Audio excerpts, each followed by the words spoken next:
오늘은 많은 분들이 이름은 들어봤지만 정확히 모르시는 병, 바로 통풍에 대해 완전히 정리해 드리겠습니다. 통풍. 한자로 바람풍, 아플 통. 바람만 스쳐도 아프다는 뜻입니다. 이름만 들어도 얼마나 아픈지 느껴지시죠? 대한류마티스학회 자료에 따르면 우리나라 통풍 환자가 최근 10년 사이 2배 이상 증가했습니다. 현재 약 50만 명 이상이 통풍을 앓고 있고 60대 이상 시니어 남성에서 특히 급격히 늘고 있습니다. 그런데 정말 중요한 건 통풍이 단순한 관절 통증이 아니라는 겁니다. 통풍을 방치하면 신장 손상, 심혈관 질환, 당뇨, 고혈압으로 이어집니다. 26편에서 배우신 지방간과도 밀접하게 연결되어 있어요. 자, 그럼 통풍이 정확히 뭔지부터 알아볼까요? 우리 몸 안에는 요산이라는 물질이 있습니다. 요산은 퓨린이라는 성분이 분해될 때 만들어지는 노폐물이에요. 퓨린은 우리 몸 세포 안에 있는 핵산의 구성 성분입니다.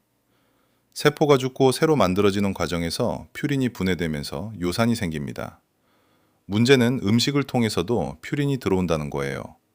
육류, 내장류, 등푸른 생선, 맥주, 이런 음식들에 퓨린이 많이 들어있어요. 우리 몸은 하루에 약 700mg의 요산을 만들어냅니다.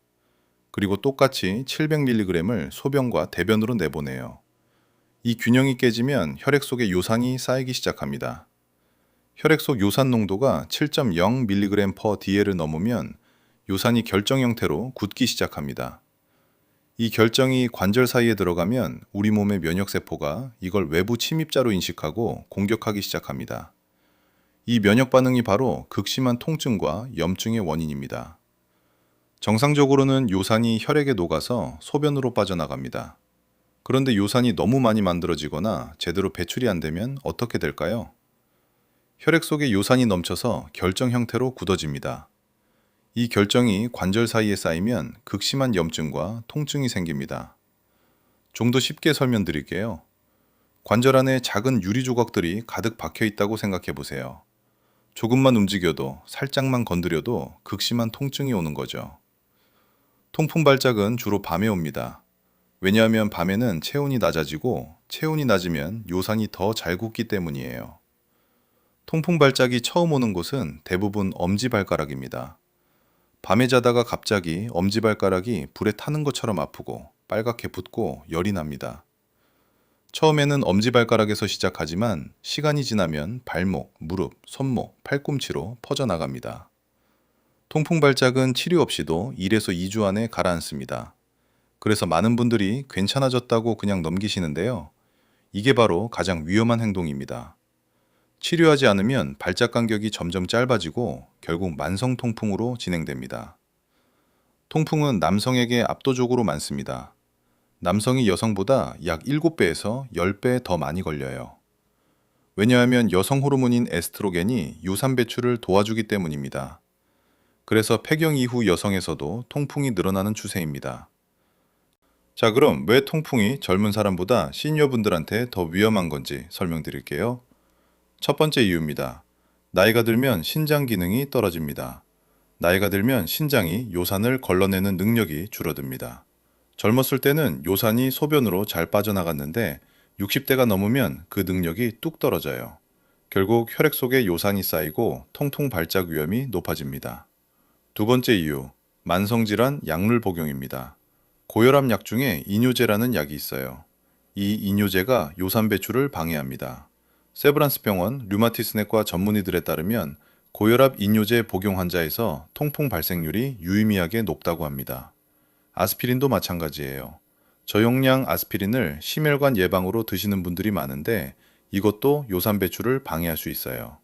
세 번째 이유, 대사증후군과의 연결입니다. 통풍은 절대 혼자 오지 않습니다. 대한내과학회 자료에 따르면 통풍 환자의 70% 이상이 고혈압을 동반하고 있습니다. 60% 이상이 비만, 50% 이상이 고지혈증, 30% 이상이 당뇨를 함께 가지고 있어요. 24편 당뇨, 25편 고지혈증, 26편 지방간, 그리고 오늘 27편 통풍. 이 네 가지는 하나의 뿌리에서 나온 형제 질환들입니다. 그 뿌리가 바로 인슐린 저항성입니다. 인슐린 저항성이 높아지면 혈당이 올라가고 중성지방이 올라가고 요산도 올라갑니다. 그래서 하나를 잘 관리하면 나머지도 같이 좋아지는 거예요. 네 번째 이유, 식습관 변화입니다. 은퇴 후 식사 패턴이 불규칙해지거나 육류 섭취가 늘거나 음주량이 늘어나는 경우가 많아요. 이런 식습관이 요산 수치를 높입니다. 특히 맥주가 통풍에 최대적입니다.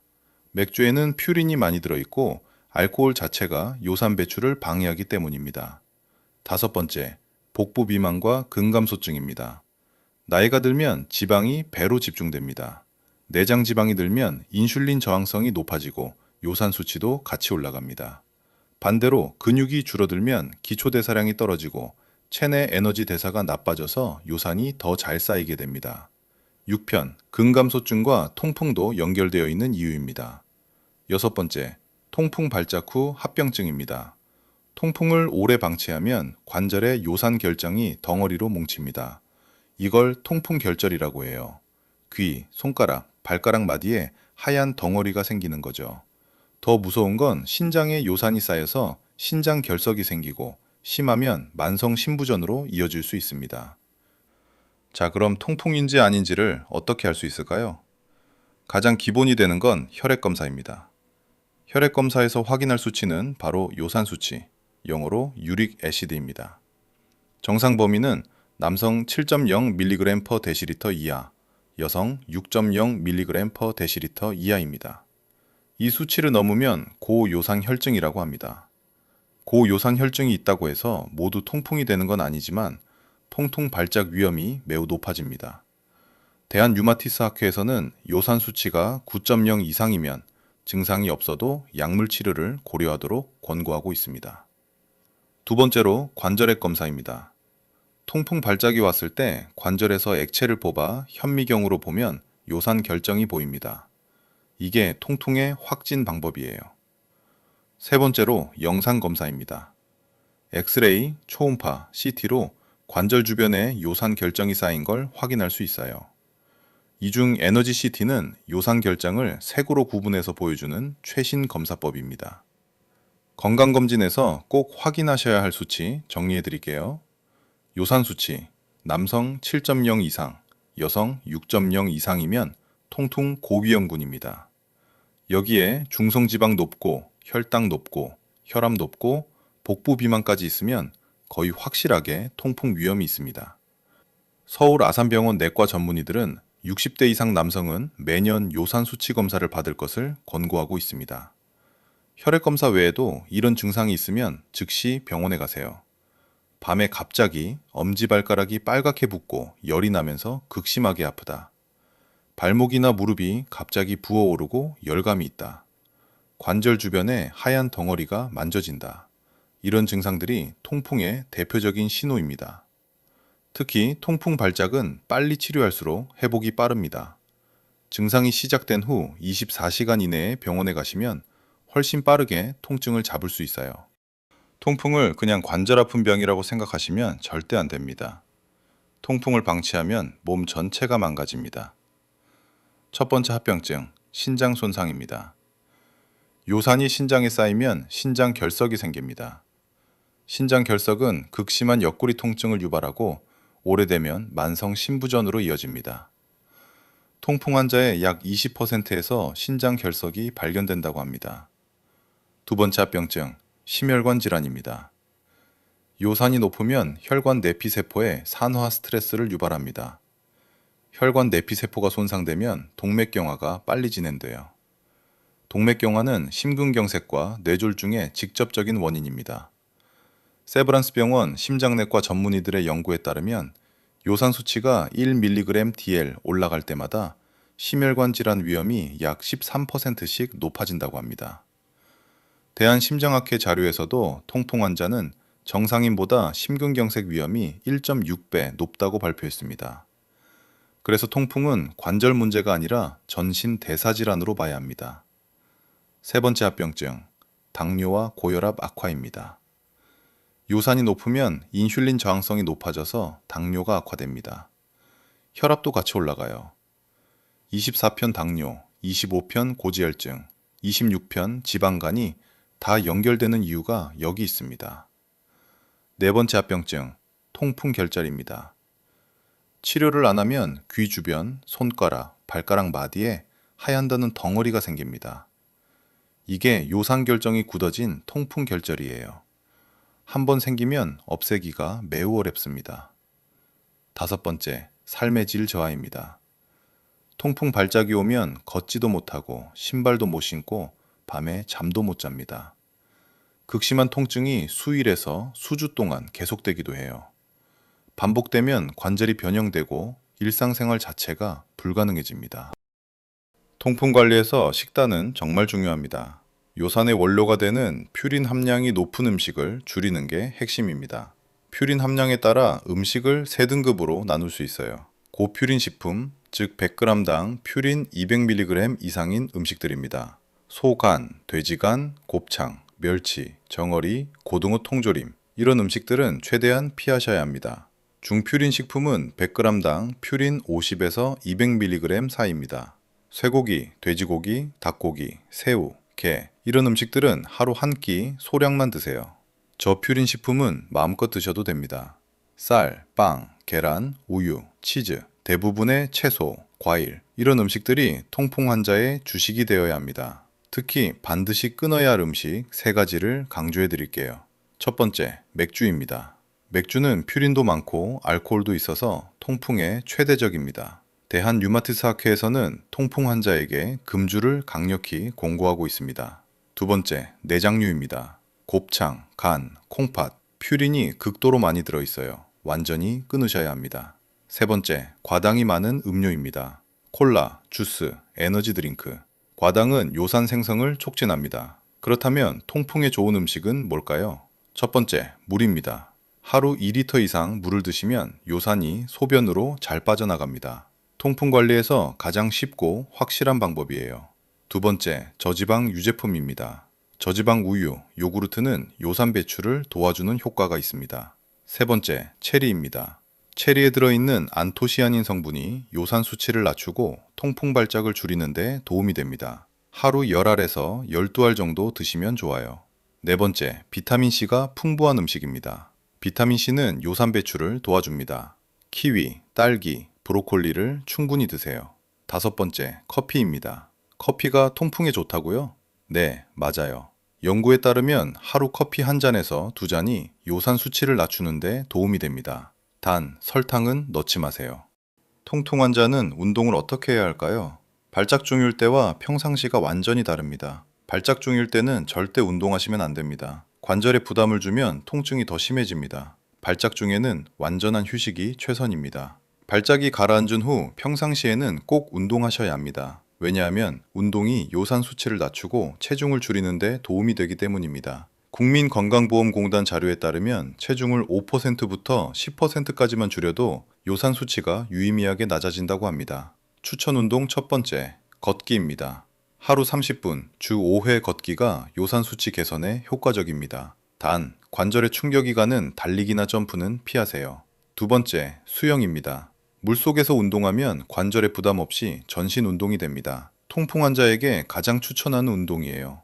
세 번째, 자전거 타기입니다. 실내 자전거도 좋아요. 관절 부담 없이 유산소 운동이 됩니다. 서울 아산병원 재활의학과 전문의들은 통풍 환자에게 체중 감량을 위한 유산소 운동을 주 150분 이상 권고하고 있습니다. 주의하실 점, 과격한 운동은 오히려 요산을 높입니다. 격렬한 운동을 하면 근육이 분해되면서 퓨린이 나오고 요산이 올라갑니다. 적당한 강도의 유산소 운동이 핵심이에요. 운동 전후로 물을 충분히 드시는 것도 중요합니다. 운동 중 땀으로 수분이 빠져나가면 혈액이 농축되고 요산 농도가 높아질 수 있어요. 운동 전 1컵, 운동 후 2컵 물을 드시세요. 근력 운동도 가볍게 하시면 도움이 됩니다. 근육량이 늘면 기초 대사량이 올라가고 체중 관리가 쉬워져서 요산 수치 개선에 도움이 됩니다. 단, 너무 무거운 무게는 관절에 부담을 주니까 가벼운 무게로 많은 횟수를 하세요.